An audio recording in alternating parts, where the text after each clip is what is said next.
Alright, just got off the ELF show with Nick Alfieri and with Jamal Clay. Excellent show if you haven't watched it. I'll link in the description for enjoyment. Really good fun. First time appearing on the ELF podcasts and the ELF format that they have. So it's great to kind of chop out with those guys. Talked about every game of the weekend. Literally went through every single one of them. Talked about in depth. Gave our opinions, storylines, MVPs. Go and watch it. It was good. It's about an hour long.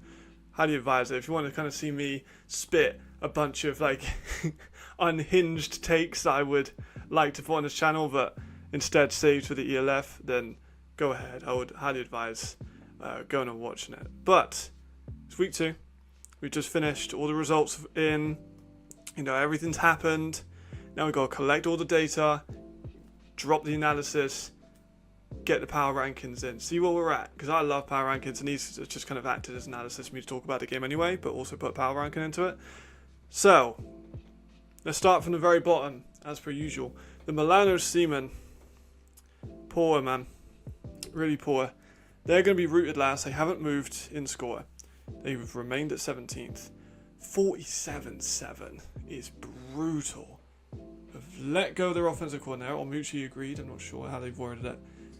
Offensive coordinator's gone. 7 points in 2 games. The running game isn't working. Patrick Hart running back with Puda and others haven't really been able to get anything started. The offensive line hasn't been great.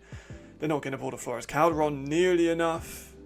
There's no receiving game at all. Bronkhurst doesn't exactly live up to the hype that maybe me and Jamal were thinking he might. Still time. Maybe with a different offensive coordinator we could see them move into it, but defensively, Zachary Blair is still an elite linebacker. He just has not very much help.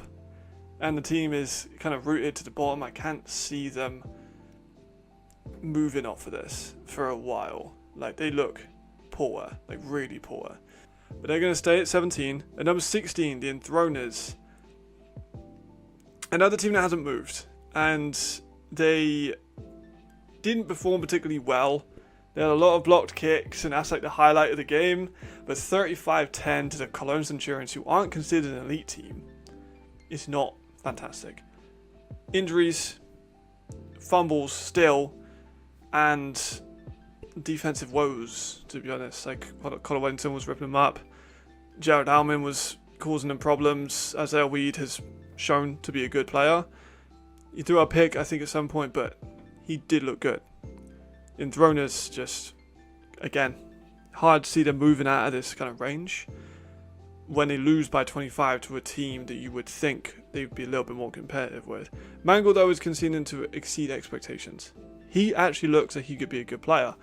It's just he doesn't really have many weapons. The offensive line is poor. The fumbles, like I mentioned 100 times, it's such a glaringly obvious thing. They fumble the ball so damn much. They just kill the drives. So, it's drive killers. At number 15, again, haven't moved. None of these teams have moved. Heldervik, short and sweet, haven't played. 0-1, lost to Barcelona Dragons, who weren't one of the highest rated teams in the league. Not really much to say. They're the only team this week with a bye week. Number 14, the first movement, -1, Prague Lions, 0-2. I gave the Prague Lions a lot of credit at the start of the year, and I thought they would be better than they have been. 48-17 is an annihilation. Got a couple turnovers. A really long pick that went 89 yards or something. 2 plays later, they throw a pick. It's 1 step forward, 2 steps back with Prague at the moment. There are some hints of play, but Aaron Jackson tore them up. Bias, as I mentioned in my last video, which I'll link in the description. I'll probably put a picture of it up around here. He was great. Said that he would be a big player, that stock risen up in the league, and he was phenomenal, 130 yards. It was the Aaron Jackson show, though. Jacob Sullivan, can he win a championship at this point? I'm not so sure, but he did look like an excellent quarterback. We'll get to Berlin in a minute, but Prague, not really much. Offensive line was poor. Lawrence Cornwall-Baptiste is a great player on the offensive line, but he really seems like the only one who's trying. Immediate, Berlin, 4 players around the quarterback, within a second. You got Lawrence holding off someone, but you can't do it all. We can't take 5 of them on or 4 of them on. So Prague fall 1 place. Also fall in 1 place, 13th place, Barcelona. They lost the El Clasico. They never really looked in contention for the El Clasico. 42-12, another annihilation. They just don't have the Spanish talent that Madrid do. Levi Lewis doesn't have any time. Same problem we've had with a lot of these teams. The offensive line play is just bad. And they couldn't get a ball out. Run game isn't started. Passing game wasn't ever started. They got out-muscled, out-physicaled, outplayed. Madrid have a bunch of former Dragon players. So I think they were coming in with like that chip on their back. And Barcelona don't really have that. And they ended up suffering. And they got kind of pile drived out of it, to be honest. Madrid could just move the ball any way they really wanted, and Barcelona didn't look good. So they fall to 1-1. They fall one space into 13th. 12th, Cologne. Mentioned a little bit about them beating the Enthroners. They moved up 2 spots from last week. Kind of a middle of the pack team. On the podcast, on the ELF show, we spent a little bit of time talking about them, so I won't spend too long on it because I've already talked about it on their platform. They're kind of hovering around the lower end of the mid-table. They won 35-10, as I mentioned. Connor Wennington looks good. Joe Darmin looks like he's having a good season. Azar Weed looks nice. They just don't have the star power and the oomph factor of some of the other teams in this league. They've moved up a couple places. A good, solid, comfortable win against a bad team. And they're just sitting in the mid-table. I really am excited to see them play Hamburg, who are another team that haven't moved at 11. Also, haven't moved at all season. So that's quite funny. They've never moved off of 11th. They lost to the Paris Musketeers 41-14. Paris did whatever they wanted to Hamburg, and they couldn't stop the pass at all. They couldn't stop the run. They couldn't stop much, to be completely honest. Hamburg looked outplayed. They got beaten up, bruised, battered. But because it is such a good team in Paris, they don't move anywhere. They've got a lot of soul searching to do. They're not a contender. The rebuild has been hit and miss. I said Javarian Smith, I need to see a little bit more of him last week. This week he wasn't an elite quarterback. You saw him against a great Paris defense and he struggled. So they don't move. They're 1-1. I think that game with Cologne is going to be really interesting to see who has the better German players and who has the better imports. They're quite similar base teams, just swap Weddington out for like McLaren. They're not very similar players, but apart from that, 2 pretty similarly built teams. So I'm really intrigued to see that matchup whenever it happens. I think that's going to be a very good game. Number 10, another German team falling 1 spot, Berlin.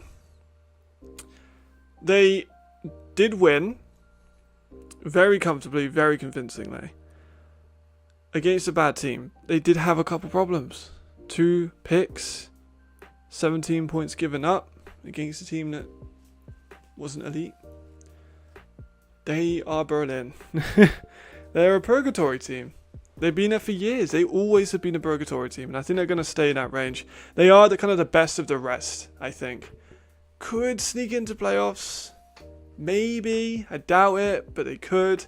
They pick apart these bad teams. They struggle against the big teams. It's exactly what Berlin is. So, they stay at 10. They've moved down 1 spot because moving up is Madrid. Obviously, they beat Barcelona in the El Clasico. Their debut game, they looked good. Helbig was outstanding. One of the best players in the league this week. I think he got the highest passer rating, as per ELFpedia. Got the highest passer rating in the league. Multiple touchdowns. Looked great. Really did. Picked up apart. Defensively. Bullied them. Madrid was just a better team. Great first game for them. Couldn't really ask for much better to put a dominant performance. And I think last time I had them, like the first one, I put them at like 8, and then they moved down because they didn't play because they had a bye week, and then they moved up. So they're kind of hovering around that. They're kind of similar with Berlin. And I think they're a best of the rest kind of team. Having 2 Spanish teams is always going to be an issue because you're going to lose out on a really good Spanish team in exchange for a pretty good Spanish team and a pretty bad Spanish team. So we'll kind of see how that evens out. But Madrid are going to round out that kind of range. Coming in to 1 through 8. At number 8, I've got the Raiders Tyrrell falling 1 spot. They lost the Austrian Classic, the Austrian Bowl, whatever you want to call it. I like the Classic personally. I'm not sure what that is in German. I'd have to Google that. But they lost. It was close for a minute, and then Vikings just pulled away. They're 1-1. They beat up on a bad Milan team. They played a real title contender, and they fell. And they didn't ever look like they were going to be in that game. Like, it was for a bit, and then kicking woes. They couldn't stop Biobama, couldn't stop Traore, couldn't stop Boa. Ben Holmes had a good game. Came out, his backup came in, did really well. Got that long rushing touchdown, that was awesome. Kerry Bajarian was good. They couldn't hold on. They had a bit of momentum, couldn't hold on. Chafin has had some great catches, like that full extension, but then he's dropping out the balls. The offense is still poor. Fulford, less than 100 yards. Not getting a ball to Marco Schneider, not once. I'm not sure if he played, I can't remember. I literally didn't see him once. Hahn, like 1 catch for 4 yards, maybe 2 catches for 4 yards. He got under 5, I know that. Get the ball out more, man. The offensive line's not good. Like, it's not moving. It's not helping with the run. There's a couple holes every now and then, but they'll appear and then they'll close like immediately. So it looks deceptive off of that first second. You look away, you look back, and it's gone. Like, there's no space. So they're falling away. I think the Madrid could beat them. I really would like to see that game. I'm not sure if we will. I don't think we do. But man, I'd like to see that game. But, you know, that will tie up number 8. And number 7, Munich. They came in. Big win against Milan. Still on the edge, right? They got beat up by the Surge. They beat up on Milan, who were a bad team and were last. John Cole got a little bit more involved. Marvin Rouge, Regler, Nowak started getting a little bit more involved. As I said last week, they kind of lacked a number 2 or a number 3 receiver. It seems as if they've kind of tried to sort that out a little bit more. Still not perfect. But Jeffries looked good. Still, I never had a doubt that he would look good. The Munich line is improved from last time, but Milan's defensive line isn't the surge, so I'm kind of holding reservations. Like, defensively, they played well. That first drive that Milan got looked good, and then that's pretty much it. And they stopped the run well. They were effective at stopping the pass, and they kind of got the job done on a bad team, so kind of hard to get much out of it. Number 6, Frankfurt. The Galaxy came in with all the talk. You know, they built the team to beat the Fire. They didn't beat the Fire. 31-20, final score. I favoured them by 12. And a lot of people weren't happy about that. But they won by 11. I don't think Frankfurt are that team. I do think there are better teams in that conference like Paris. I really don't think Frankfurt are that team. You put them against someone like Paris in every positional group, they might lose. Quarterback, I'm taking Paris. Running back, maybe Frankfurt. Offensive line, Paris. Receivers, Paris. D-line, Paris. Linebackers, Paris. DBs. Could go either way. Probably Paris, though. Like, it's a weird situation where you kind of know. I was watching the game and I was like, there's going to be a pick. I'm waiting for the pick. And it happened. Frankfurt Galaxy did show, you know, super creative play call with that Philly special. Love seeing that. Markel is still Markel. He's phenomenal.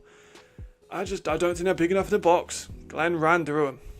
He ran through him. They're not big enough in the box. In the front 7, their defensive line isn't as good as the teams they're going to be playing against. Offensive line, a few pieces, but overall weaker than their counterparts. I can just kind of see him outside the top 5 for now, at least. But they go 0-1. You know, they played around 5, so it's an incredibly hard game to win. Them and Munich could be really interesting. Them and the Raiders could be really interesting. Frankfurt do have one of the hardest schedules in the entire league this year, so it's going to be tough to see where they line up. And number 5, Vienna Vikings. They beat up on the Tyrrell, on the Raiders Tyrrell. Was quite a comfortable win. There are flashes. There's rumours about injuries at key positions, which is never good. I am still not thinking they're a title challenger. I'm going to be honest. I have reservations. Like, I see some of it and they look great. And then a couple plays there, I'm like, damn, it's not the one. I think they're just kind of outside that top 5. Well, they're in the top 5, but you know what I mean? Like, they're not, I don't think they're a title contender. I'm really intrigued to see them play Roclaw. I think that's going to be a great game. Speaking of, Panthers, -1. They fell to the Surge. But they fell to the Surge, who are a damn good fucking football team. What a game that was. A whole article about an FI. I've just rounded it up. But that game was phenomenal. Game of the week, absolutely. Possibly one of the games of the year. Possibly one of the games of ELF history. So back and forth. Momentum was insane. Go and watch that game. Even the highlights. Extended though. Don't watch the short ones. It doesn't show all the details. But man, what a game it was. Ultimately though, 44-34. 10-point gap does not accurately represent it. Paul Steigerwald deserves a shout out. He was fucking phenomenal. Riley Hennessy was incredible. Kantar was incredible. Guy was incredible. Maya was incredible. The offensive line was good. Every time Surge got on the ball, they just looked improved. They started slowly. Fumble. Falling out, then fumble. And then they never really made a mistake again. Duncan with a couple of picks. A fumble at the end really killed the momentum.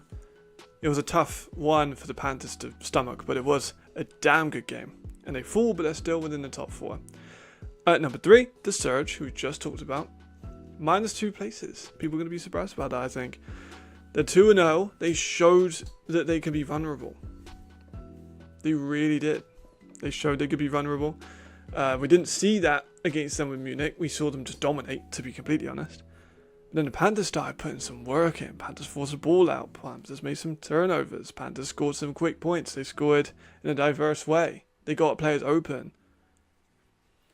Could be some ways in that game that we see people kind of take advantage of some of the things they see on tape. But yeah, I still think they're a title contender. They were first last week. They're going to be in or around the championship game. I think anyone's going to doubt that.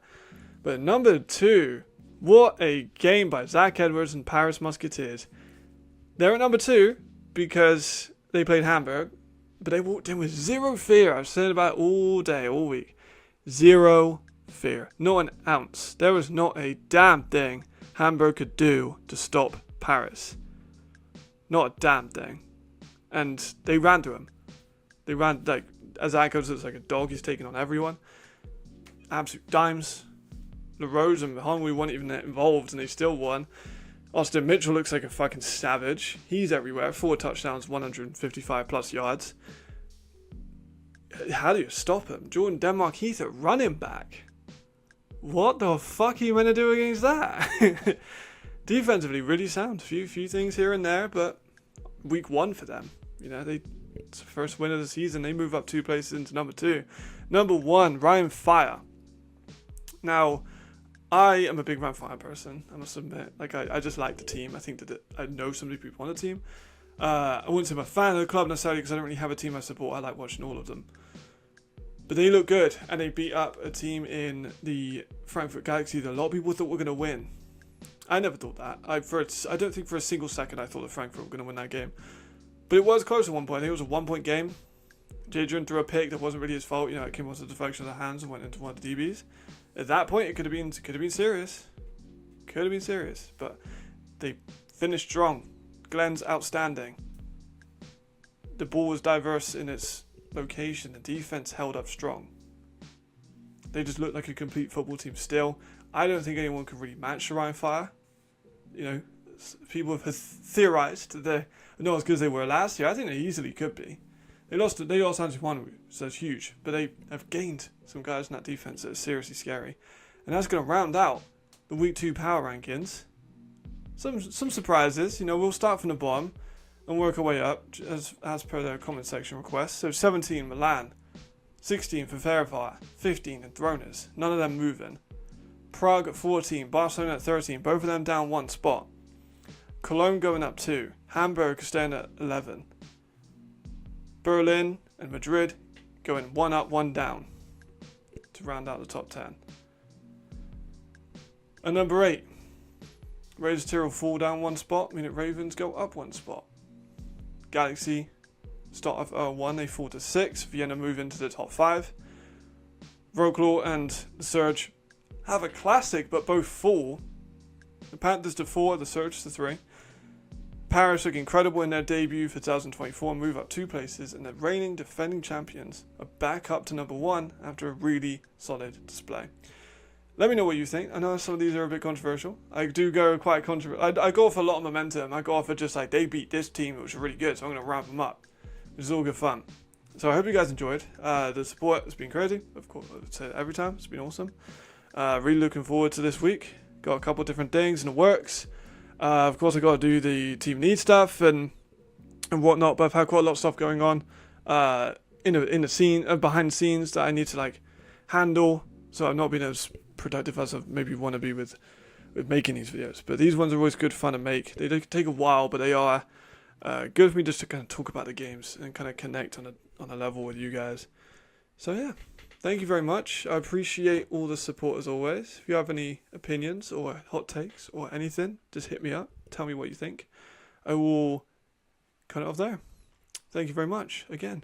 See you later and goodbye.